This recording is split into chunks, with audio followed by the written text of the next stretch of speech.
Some of us are caught in between two mirrors. The mirror reflected from the direction of our past, and the mirror reflecting into our future. Some of us know of this in-between point. Some of us live within it. Some of us feel honestly disconnected from other people because we live in this point. We're looking for a synthesis. The past is the thesis, and the future is the antithesis.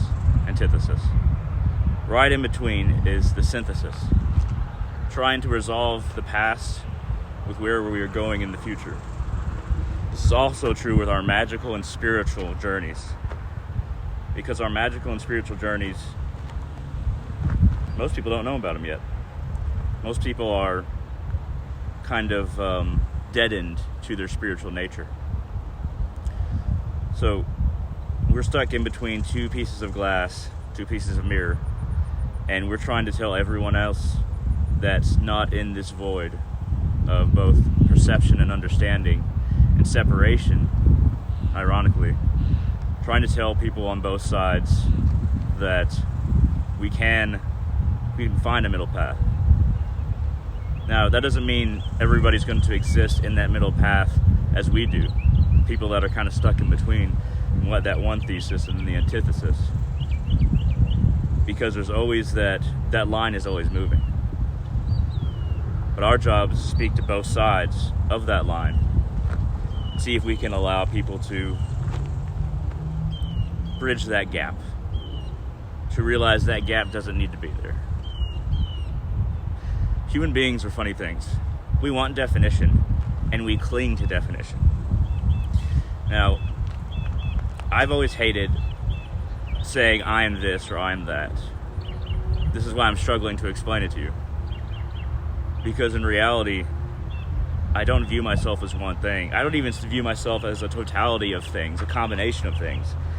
I view myself as just an unspoken I, an unspoken me. Because of the word me or I, it kind of places its own box. A very vague and open box, but it's still a box. It's still a transparent box with chains of gold, but very slim. But they're still chains, even if they're slim chains, even if they're golden chains. But even that brief and small acknowledgement of me being this word still enthralls me to what other people think of me and how I will define myself in the future, if I can define myself in the future. So, I think a lot of us in spirituality in general and in magic and into the occult, we're used to being alone. We're used to being on the fringes of things. We're used to being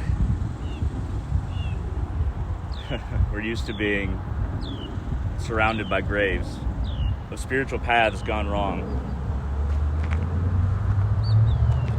of peace gone right. And that's okay.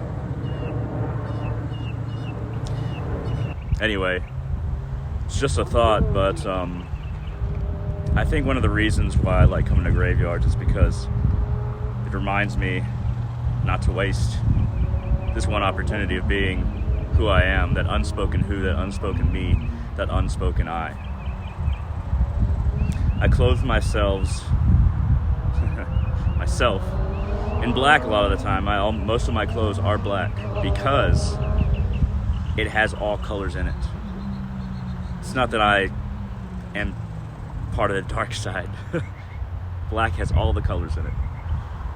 And my heritage even is a combination of many different colors. My path is a combination of many different colors. I'm diverse in spirituality by accident. Not on purpose, not by design, but by accident. I just found what worked and what works for me. I've made it kind of my mission to help people try to figure out what works for them and to help them along that path, whatever it might be. But whoever you are, be assured that you do have a path, a future, and I'd even challenge a destiny. But my understanding of destiny is a little bit different than most people's. At any rate, let me know what your path is in the comments, if you liked anything that I said here, and if you feel like you're a kindred soul. Thank you.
The spirit of this grave, I offer tobacco,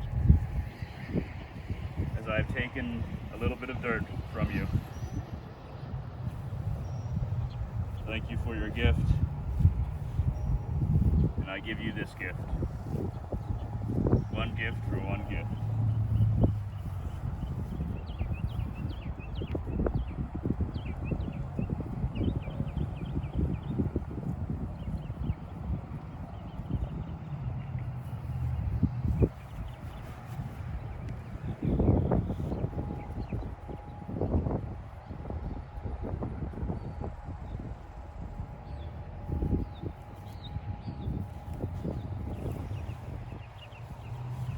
Put a little bit of paper in there with tobacco.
Om Namo Bhagavate Vasudevaya. Om Namo Bhagavate Vasudevaya. Om Namo Bhagavate Vasudevaya. Om Namo Bhagavate Vasudevaya. Om Namo Bhagavate Vasudevaya. Om Namo Bhagavate Vasudevaya. Om.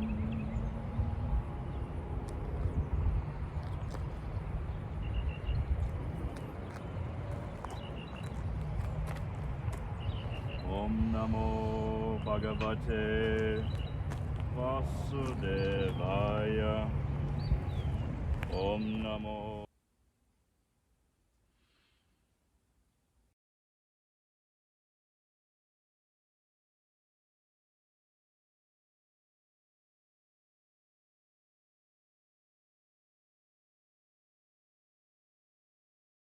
So just a quick note, the reason why the video was a little jerky is because I am using a tripod in it that is basically AI oriented, where it kind of moves and it jerks a little bit too much, a little bit more than I would thought, but it kind of follows your face.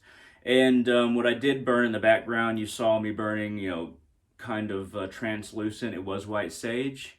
And another thing, the kind of little bowl, a bronze bowl that wasn't the grave dirt, was incense ash of dragon's blood incense and frankincense ash.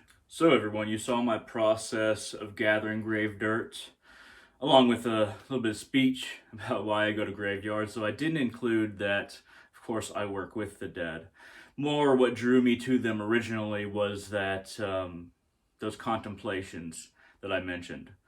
So I gathered some grave dirt today. I also gave back some tobacco, and the grave dirt that I gathered, it did not go very deep, and it was a small hole. So nothing like disrespecting a grave, more like something you'd do if you're planting a pot.